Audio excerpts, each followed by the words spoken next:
তাদেরকে পুনর্বাসনের জন্য, তাদেরকে ফিরিয়ে আনার জন্য ভেতর থেকে কারা কারা কাজ করছেন, কারা কারা চেষ্টা চালান। আর সরকারি এতদিন নীরব নিশ্চুপ বসে থাকলেন কেন? সরকারের ভিতরেই ভূত আছে, আমি এটা নিশ্চিত। আমরা বারবার বলেছি, কিন্তু আমরা দেখেছি সরকারের ভেতর থেকে আসল শত্রুপক্ষকে চিহ্নিত না করে বরং তারা বিএনপির বিরুদ্ধে নানা ধরনের চক্রান্ত ষড়যন্ত্র করে গেছে। আমরা দেখেছি কেউ কেউ, আমি সবার কথা বলবো না, অনেককেই নানা ধরনের বিরূপ মন্তব্য করেছেন, নানাভাবে নাজেহাল করা, হয়রানি করা, অবহেলা করা, এইটা আমরা দেখেছি।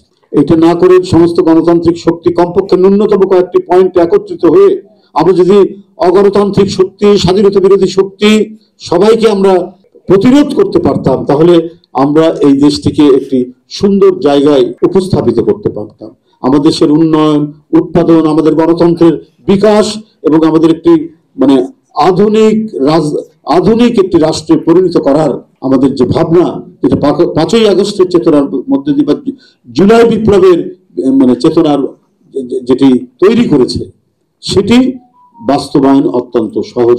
সেটি না করে যার যার ইন্টারেস্ট নিয়ে বিভিন্ন রাজনৈতিক দল তাদের ইন্টারেস্ট নিয়ে কাজ করতে শুরু করে দিলেন। 5ই আগস্টের পরপরই বলে দিলেন যে আমরা আওয়ামী লীগকে ক্ষমা করে দেব।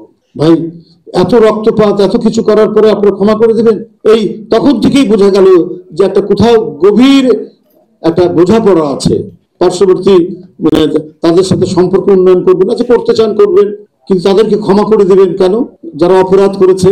আমরা আবারও শুনেছি যে তাদের কোনো কোনো অফিসার গুলি করে মাথায় ফিনকি দেওয়া রক্ত না দেখলে পরে তার নাকি ঘুম হতো না। আয়না ঘর থেকে শুরু করে বিভিন্ন যে নির্যাতনের ছবি আমরা প্রতিদিন দেখছি এবং যে কাহিনী, লোমহর্ষক কাহিনীগুলো শুনছি, তাতে অপরাধীদের বিচার হবে না? ক্ষমা করে দিবেন? এই 5ই আগস্টের পরে আমরা সেই ঘটনাগুলো আমরা দেখলাম।